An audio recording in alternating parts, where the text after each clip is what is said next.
नमस्कार, लोकतंत्र मिररच्या टॉप 25 मध्ये आपल्या सर्वांचे स्वागत आहे. मी आहे आपल्यासोबत नयन. चला एक नजर टाकूया आजच्या ठळक बातम्यांवर. यवतमाळमध्ये अनैतिक संबंधाच्या संशयातून तरुणाची झोपेत कुऱ्हाडीने हत्या, पोलीस तपास सुरू.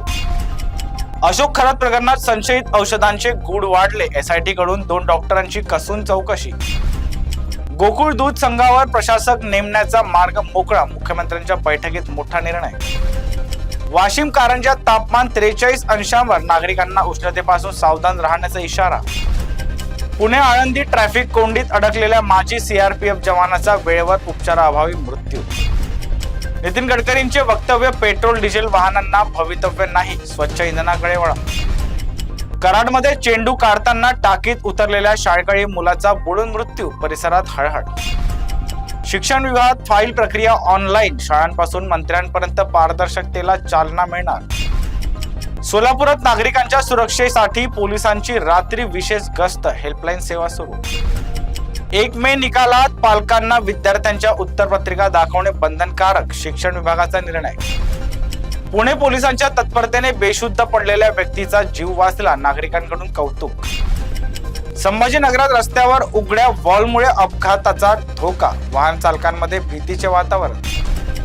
कोल्हापुरी चप्पलला आंतरराष्ट्रीय मान्यता, प्राडा ब्रँडने घेतली प्रेरणा, उद्योगाला चालना. खेड शिवापुरात उद्योग क्षेत्रात कामगारांची मोठी कमतरता, प्रशासनाकडे मदतीची मागणी. केडगाव आरोग्य केंद्रातील दुर्घटनेत 2 मुलांचा मृत्यू, परिसरात शोककळा पसरली. सटाणा ATM चोरी प्रकरणात पोलिसांचा पाठलाग, उत्तर भारतातून 2 आरोपी अटकेत. IPL 2026 मध्ये राजस्थान रॉयल्सचा पंजाब किंग्सवर विजय, गुणतालिकेत मोठा बदल. मुंबईत पुढील 2 दिवस तापमानात घट होण्याची शक्यता, हवामान विभागाचा अंदाज. लाडकी बहीण योजना राज्याच्या तुझीरोवर मोठा आर्थिक भार टाकत असल्याचे स्पष्ट. 97% मुस्लिम मतदार असलेल्या प्रभागात अपक्ष हिंदू महिलेचा ऐतिहासिक विजय. CET परीक्षेसाठी विद्यार्थ्यांना दुसरी संधी, 9 ते 21 मे दरम्यान परीक्षा होणार. मुंबई BMC सहाय्यक आयुक्त नितीन शुक्ल यांचे निलंबन कायदेशीर असल्याचे प्रशासनाचे स्पष्टीकरण. मुंबईत जांभळाचे दर वाढले असले तरी ग्राहकांची खरेदी कायम असल्याचे चित्र. मुंबई हायकोर्टाने फेरीवाल्यांच्या अतिक्रमणावर सरकारला सुनावले खडेबोल, कारवाईची सूचना.